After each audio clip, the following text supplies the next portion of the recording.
మనందరికీ తెలుసు ప్రపంచంలో one of the richest person bill gates వాళ్ళ డాటర్ ఒకరోజు రెస్టారెంట్కి వెళ్ళి లంచ్ చేసిన తర్వాత వెయిటర్ కి $100 టిప్ ఇచ్చిందంట. అండ్ ఫ్యూ డేస్ తర్వాత అదే రెస్టారెంట్ కి బిల్ గేట్స్ వెళ్ళి లంచ్ చేసిన తర్వాత వెయిటర్ వచ్చి టిప్ అడిగినా కూడా టిప్ ఇవ్వలేదంట. అప్పుడు ఆ వెయిటర్, సార్ మొన్న మీ డాటర్ ఇదే రెస్టారెంట్కి వచ్చింది, ఇదే టేబుల్ మీద కూర్చుంది, మేము అడగకపోయినా కూడా $100 టిప్ ఇచ్చింది సార్ మాకు, సో మీరు కూడా కొంచెం ఇవ్వండి సార్ అని అడిగారంట. అప్పుడు ఆ బిల్ గేట్స్ ఆ వెయిటర్ తోనే, ఎవరైతే ఫ్యూ డేస్ బ్యాక్ మీకు టిప్ ఇచ్చారో $100, తను ప్రపంచంలోనే వరల్డ్ లోనే one of the richest person daughter కాబట్టి $100 టిప్ ఇచ్చింది, నేను ఒక వుడ్ కట్టర్ కొడుకుని కాబట్టి నేను టిప్ ఇవ్వలేను అన్నాడంట. ఇద్దరు మైండ్ సెట్ కి తేడా ఏంటంటే పెరిగే విధానం అని చెప్తాను నేనైతే. ఇక్కడ బిల్ గేట్స్ ఒక వుడ్ కట్టర్ కొడుకుకే పెరిగాడు.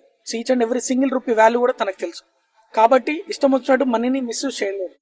అదే వాళ్ళ డాటర్ వరల్డ్ లోనే one of the richest person daughter గా పెరిగింది, సో తనకి మనీ వాల్యూ అనేది తెలియదు.